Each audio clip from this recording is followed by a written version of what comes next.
Y'all can.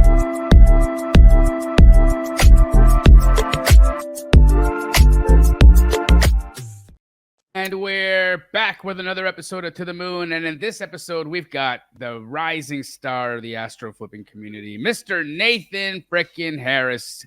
Good to have you on the moon here with us, bro. How are you today? Thank you, bro. Thank you so much. I am fantastic, and I'm so grateful because I think it was a little over a year ago that I joined Astro, and now I'm at the start of being a digital nomad. We're making enough money for me to go live in another country. Well, it's actually interesting because it costs around the same, but it gave me the confidence and the character building to be able to take a leap like that. So Thank you, Jamil. I'm grateful today.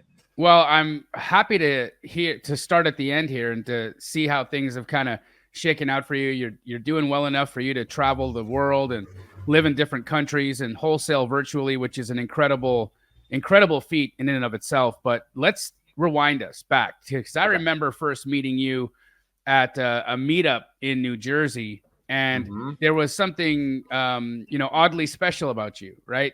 This guy shows up at a nightclub holding a laptop, and he's going. I mean, the music is pumping. There's thousands of people in attendance, and Nathan is just letting everybody know he's there, that he's there to do business. I mean, he's got, I don't know if he had his CRM up or what it was that he was flashing on his laptop, but he was letting people know by sheer force of the prop that he wasn't there to party. He was there to work. And, he joined the Astro community, I think, days after that, and got right to work. I mean, I saw you have the kind of attitude that was no holds barred. I'm going to take everything that I'm going to learn here and I'm going to put it into application. But, what actually brought you into wholesaling? Like, what brought you to that event that night?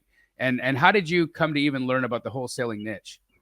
Great question. I think for a lot of people and myself personally, it was dissatisfaction with the path that was laid out for us. I think we all are given a path, especially by governments. We're given a path like, here, you can take this path, go to school, get an education, get a job, work your life away, and then maybe retire if a pension is actually available then. And I was dissatisfied with that. I'm like, what? Why would I give away my entire life doing something that doesn't bring me joy, only to be able to barely retire? That's really what brought me into wholesaling. Of course, I went through the rabbit hole of YouTube trying to figure out what financial freedom was, dabbled in a couple of different things, but my heart really hit on wholesaling because I believe real estate is like the most tangible asset. When it comes to the stock market, you don't really know, right? But when it comes to real estate, like you can literally purposely buy a building at 70, 60% of the actual value of it and get away with it. In stock market trading, you can't do that. So you saw the value proposition there, that you can get yourself into deals with some immediate equity, and you saw that, well, I'm watching these people in the world make millions of dollars and have financial freedom through real estate wholesaling, and so I want to test my hand in it. So you go to YouTube University and you're learning.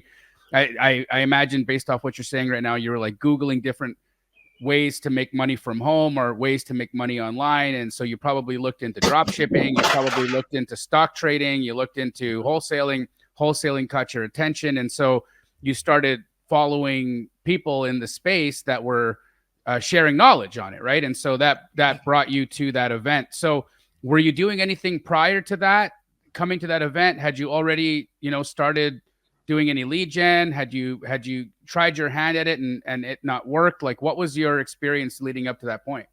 Yeah, so I was really lost. I was being told to do a million different things by a million different people. Probably all of them had some validity to it, but when you try a million different things, you're not going to be that good at it. So I was trying so many different things, so lost, so confused. I just needed to hyper focus one game plan and move forward with it. At that time, I was just kind of starting my content journey. I really realized that I had a passion for doing things in a public manner, and therefore helping people. It's kind of like kill two birdies with one stone. I have a self accountability, but I'm also able to help people. So I was live streaming myself being what I felt like as like a complete fool. Like calling realtors and just trying to develop that character, develop that identity. At that time that I met you at the event in New Jersey, I was really unsure of who I was. I was going through that imposter syndrome. I was scared, and it was funny because I I don't know why this comes to mind, but like I didn't feel like a real estate investor or a wholesaler or anybody at first. Like I felt like such a fraud that I was literally cold calling agents just for the sake of calling them. And as soon as I would hear like the slightest challenge or overcome or rebuttal or whatever, boom, hang up, right? Like you're just prank calling agents, like they would pretty much they'd be like, "Excuse me, what are you looking for?" and then ghost, like just like dial tone. Jamil, it was so bad because like I would do these live streams and like I would hang up on them so quick to save my pride. People in the side chat would like ask me to say certain keywords, and like I'd say a certain keyword, and I'd like it was terrible. I was just trying to develop my identity at that time, and it was a crutch to get me through it, right?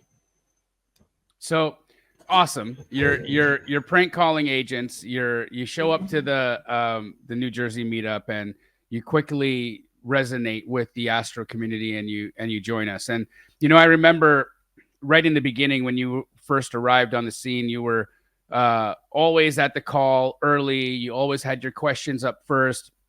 You came in with an attitude that said, "Look, I understand that I don't know much, but I know that I'm good at things when I put my mind to it. Like as long as I have a path laid out in front of me that I can latch onto and believe in, then I'm just going to wholeheartedly do it. And I don't really care about looking foolish, or I don't care about having to go through my lumps in the beginning, but I'm going to listen to what you have to say, and then I'm going to take action and see what happens from there." And I think that's one of the really special things about you, Nathan, is that you've got that can-do attitude, which I believe is a precursor to being a successful person. So it's like you came with the necessary ingredients to win, and a lot of times we all just need that that spark, or that launch pad, if you will, to take us to that next spot. And so what I think it was, Jamil, is like you gave me a space where I can be me, and that's what really helped. So I'm so grateful for that. Yeah, and be yourself is I think the ticket to freedom in any regard, right? We all want to have an opportunity to be authentic and to express ourselves at our fullest, and not feel judged, and not feel like we have to be, censored, or we've got to be a fake version, because that's no fun, right? And there's only so long that you can hold up an imposter version of yourself, or like a cardboard cutout version of Nathan, before it just becomes flimsy and is unsustainable. And so, of course, that's what you came in wanting to achieve, and you got started right away. So walk us through the early days, right? So the learning process and the learning curve, what was that like for you? So I had a little bit of knowledge coming into Astro, because I closed 2 deals before Astro, but there was this really big gap, right? So like I first started in 2019, struggled my way to closing 2 teeny weeny deals, and then I had this really, really big gap between. So it was almost like relearning everything with a little bit of context. When I got into Astro, pretty much right off the bat, like within a month or two of being an Astro, I put under contract and I assigned a deal with a $60,000 profit. And this was the most character building thing, because I assigned that deal. EMD was hard at title, but the deal didn't end up going through. They signed with multiple different buyers, and like the seller was pulling all kinds of shenanigans. He was in jail. And just it didn't end up going through. So like I had this feeling of like, pride of like, I am a real estate investor. Oh, wait, maybe not. Right. And I had to go through this like little character building period where I would keep showing up to the calls, and I'd be like, Jamil, why is it not happening? Why is it not happening? I'm putting in the work.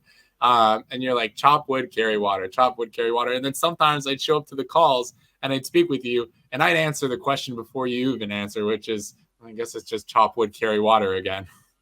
Yeah, I mean, at the end of the day, a lot of what we get for success is a culmination of what we bring to the table energetically, and what we bring to the table with respect to our effort and action, and then just letting things unravel, because we can't control. You can't control what went on in that deal. You couldn't control the shenanigans that was happening on the side of the sellers or the side of the buyers. None of that is really in your in anything that you can really adjust or fix, right? They're either going to close or they're not going to close, right? And again, your attitude has to be such that, okay, well, I've kind of got this deal in my pipeline, and maybe it'll go, maybe it won't, but I can't focus there. I've got to focus on the next thing. I've got to make sure that I'm building a pipeline and continuing to work, and not get hyper focused on this problem, because then I'm just going to be bringing more problems to the table, and I'm not going to take action to take me forward into a different deal. And so it was really good watching you be able to come to terms with that and unlatch from that attachment to the outcome of that one deal, so that you gave yourself an opportunity to do more. And then, of course, more started coming. And so, what was that kind of run up there, and what happened after that deal kind of fell apart? Yeah, it was a lot of mental foundation building. I think it was an energy problem over those months that after the deal fell apart to trying to get my next deal. It was really energy. I was trying to force an outcome. I was trying to work with matter against matter. And being into the Joe Dispenza, when you try to force matter against matter, it's very difficult, very challenging. You can only base your future results off of your previous results when you try to do matter against matter. But when you change your energy and you start to approach things with a new energy, you pretty much magnetize it towards you. I truly believe manifestation is real. And it's when you have a thought, intention, and a feeling in your heart, you bring that into reality. So I had this feeling in my heart like I wasn't an investor. I had this feeling in my heart like I was an imposter. And I had to overcome that. And I think a lot of that stems from, just coming and being a child and growing up in an environment where people just don't think these things are possible, or if they are possible, that you should feel guilty for having money. So I had to overcome all of these negative beliefs.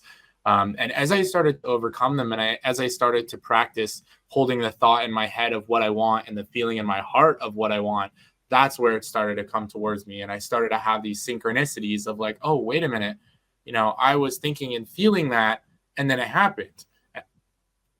Yeah, I mean, you've got to do stuff too, right? I don't want to misguide anybody here to think, you can just sit on your bed and think these abundant thoughts and have abundant feelings, and the doorbell will ring. It's not how it works. You got to work is your declaration that you actually believe, and that you're working towards it. And again, that forward motion then also propels other things towards you as well, and then you meet at the appropriate time and place. And so that's a definite ingredient, and self-belief and knowing the appropriate knowledge to do this well, coupled with the forward action of actually hitting your KPIs and actually making the calls and actually doing the follow-ups and actually learning how to comp, which you did all of, is the recipe to a successful situation. And so you get these things intact. You kind of line yourself up energetically. You line yourself up with respect to your self-concept and your identity as an investor. You come to terms with the fact that yes, I am an investor. I'm a new investor. And I think that's the I think where you probably had the biggest hang up is that, you wanted it to be this big, accelerated situation right out the gate that is almost impossible to achieve, right? Because it's going to take time. Everything is going to take time. You have to go through the learning curve. You have to be a beginner before you become an intermediate. And it's, oftentimes we don't want to have that beginner phase, right? We don't want to admit to the beginner phase. And that just becomes its own hang up in itself, because of course you're going to make mistakes. Of course you're going to learn. Of course things are going to fall apart. Of course this is going to be more difficult than we anticipated it, but it's going to be worth it. And what makes us move forward is the faith and the hope that it will be worth it. But, you know, and that's what makes you, you know, choose to be disciplined when motivation runs out.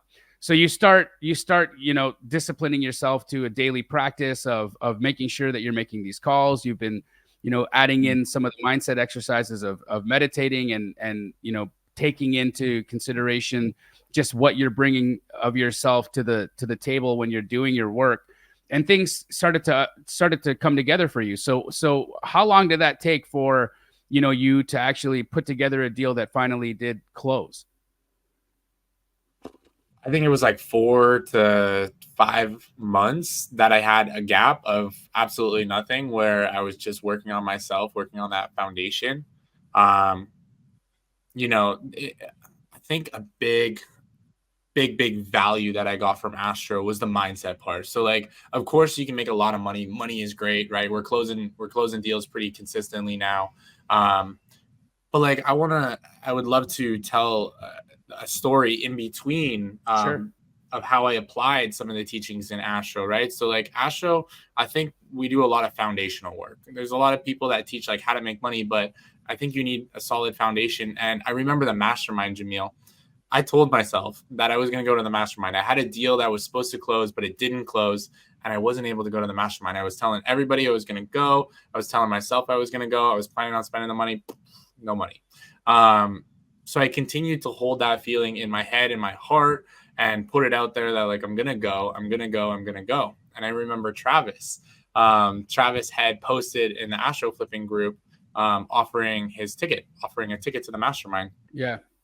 And I ended up getting that ticket. Yeah. And now my next problem was, well, how am I going to get accommodations? I'm broke. I didn't have any money at the time.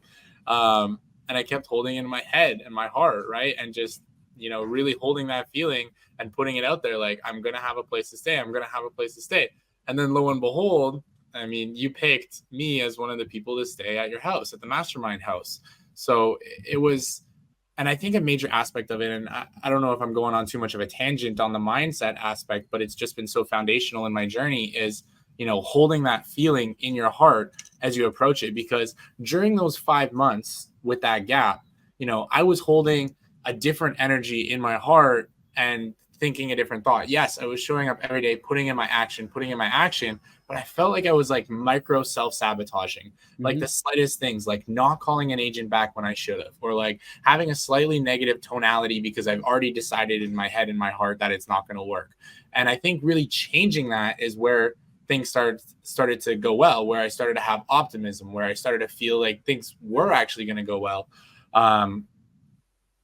Yeah. So break it down, right? So when they started to come together, what was that like? What did that look like? It was reaffirming. It was really reaffirming. Tell us about it. What was the deal? Yeah, so there's been multiple deals. I actually don't remember which one was the first one after that 5-month gap. I know it was a smaller one. But yeah, we're doing about 1 to 2 deals per month. And we even during that, like it was the $19,000 deal. I made $19,000. I spent it way too quick scaling. And then here I was in the next valley of my journey. Like, okay, well, how do we get through this? We have a really high payroll. I remember going to the second mastermind and speaking to you saying, Jamil, I have a really high payroll. I'm running out of money. What do I do? And I think you said like, lay off whoever is not necessary. I'm like, no. And I just tried to bite it, but I ended up having to lose them.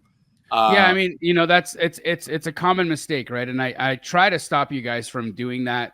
I talk about it all the time. You get your first deal, you make a bunch of money right out the gate. The best thing to do is not to go and hire a bunch of people thinking that, oh, all I got to do is hire 4 people that are going to do exactly what I did. And it's going to be incredible. Well, that's sure. But those 4 people you hire aren't going to come with the same mind as you. They're not going to come with the same talents as you. They're not going to come with the same drive as you. And unfortunately, when you hire people to just do a job, a lot of times people just come in and do the bare minimum.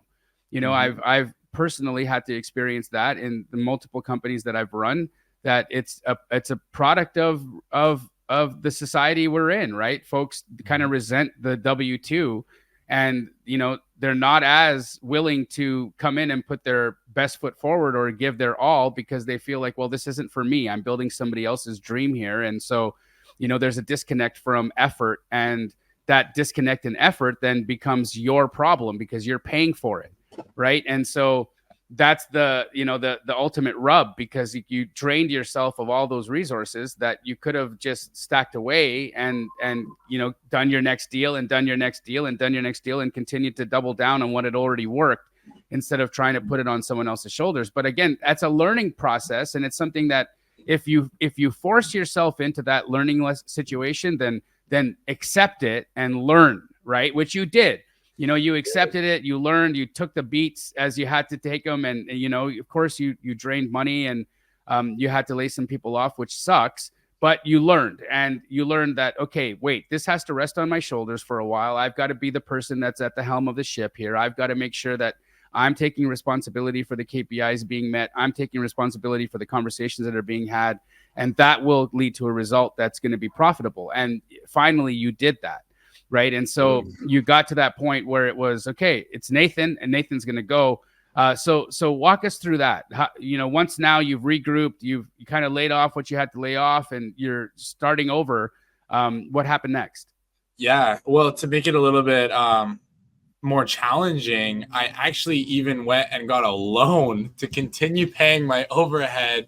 And then I ended up laying them off either way. I ended up losing them either way. Yeah. So like, at that point, I was, and this is only like a couple of months ago, to be completely frank, a couple of months ago, right? I was like in debt and like waiting, like I was getting deals, but I was like nipping down that debt, right? Trying to get into the positive. I think it's kind of like of valleys in this journey, but like we're on upwards valleys. So like you're taking dips, and then you're getting your highs, and then you're taking dips and you're getting your highs. But overall, we've been on an upwards trajectory. And like we just assigned a deal. Originally we were going to make 2K, but we went in for what's called a retrade, where you ask for a price reduction based on the condition of the property after we've already sold it. So we ended up making that assignment fee $17,000. We closed awesome. Another one that I think was like $8,000 net to us. So really like, good. It's really starting to pick up now, but it's always been an upward trajectory. And I think no matter what stage I'm at, there's going to be downs and ups. And I would actually love to hear, like, in your stage and you being so high up there and successful, like, are you still having those peaks and valleys? All the time.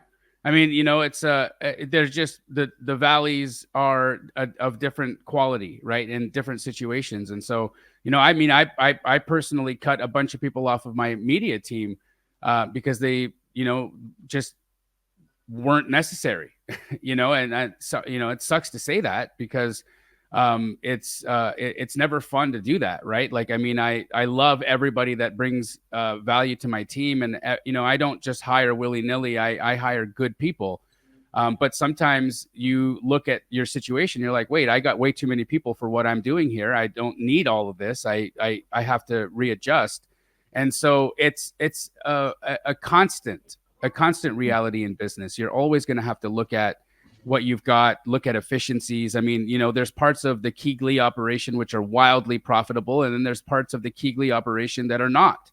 And we've had to make cuts in parts of the Keegley operation that are not profitable, so that the ones that are profitable can do what they need to do, right? And so, of course, I think business is always going to have peaks and valleys. There's always going to be ways to course correct. And, anybody who comes onto a platform like this or is talking about their business journey and they never have issues, or there's never like periods of their business journey that are, not the happiest or not the brightest, that person's not honest, right? They're not telling you the reality of the system and how business works, right? Business is a journey of peaks and valleys. You're constantly going to be growing, and then those periods of growth are going to be followed by periods of contraction.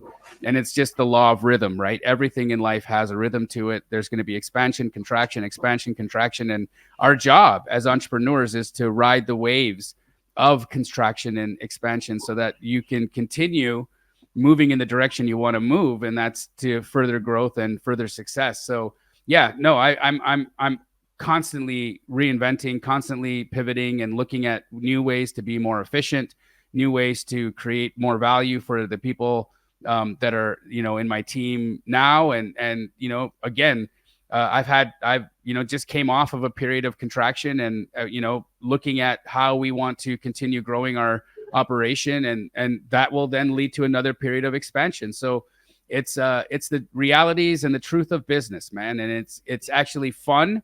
It's also heartbreaking.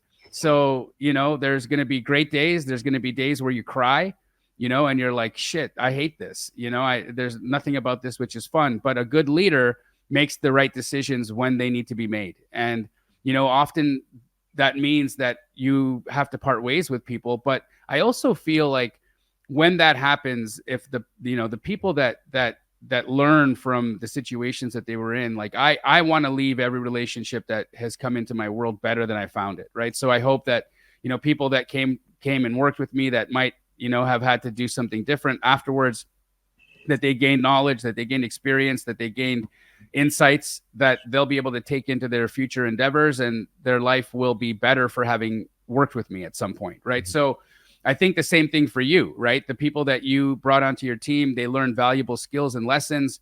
They got to understand aspects of Nathan Harris's mindset and what makes you tick and what makes you great.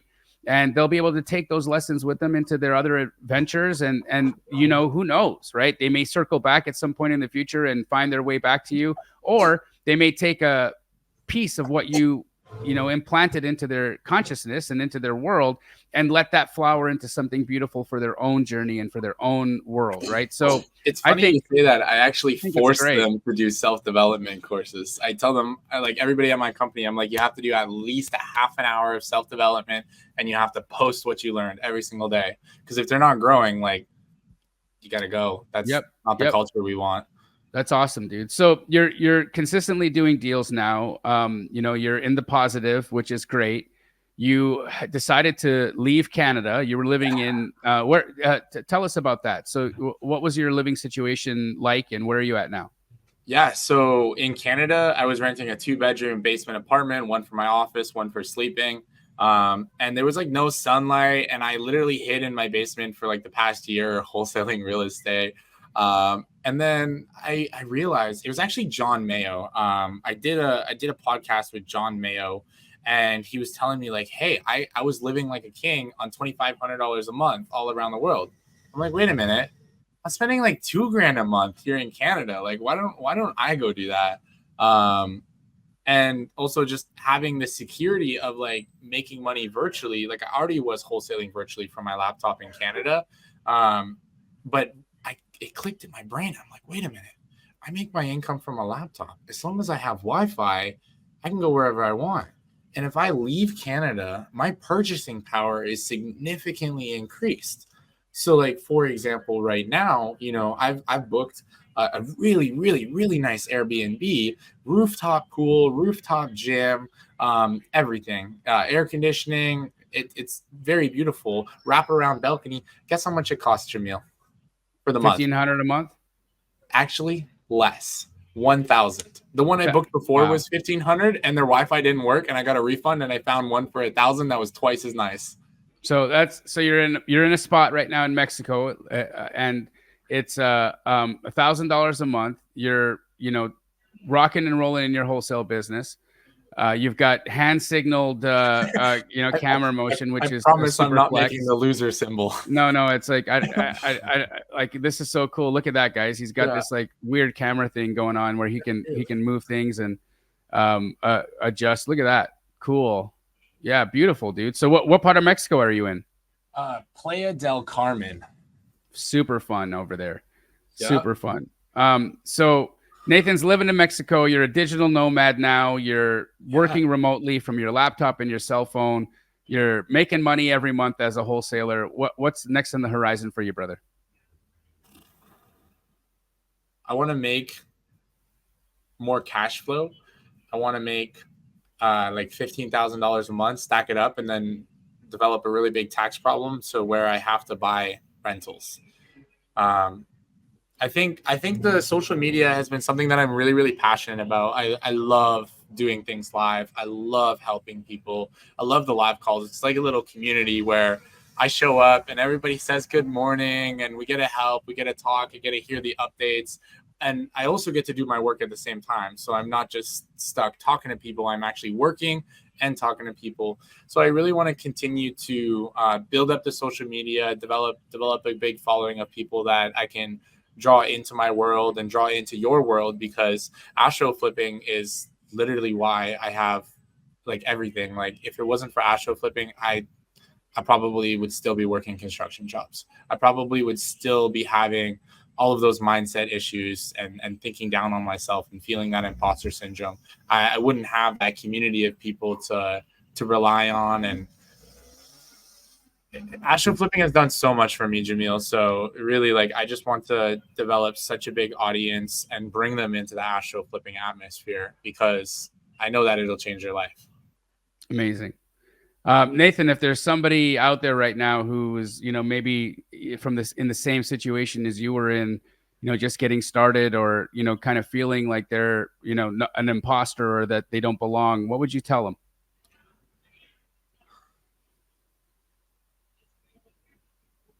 If you feel like you don't belong, I want to phrase it correctly. You are what you believe.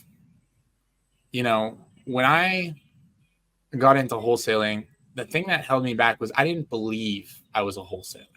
As soon as I believed I was a wholesaler and I accepted my new identity, I was a wholesaler, and I was becoming successful. I was becoming more and more successful.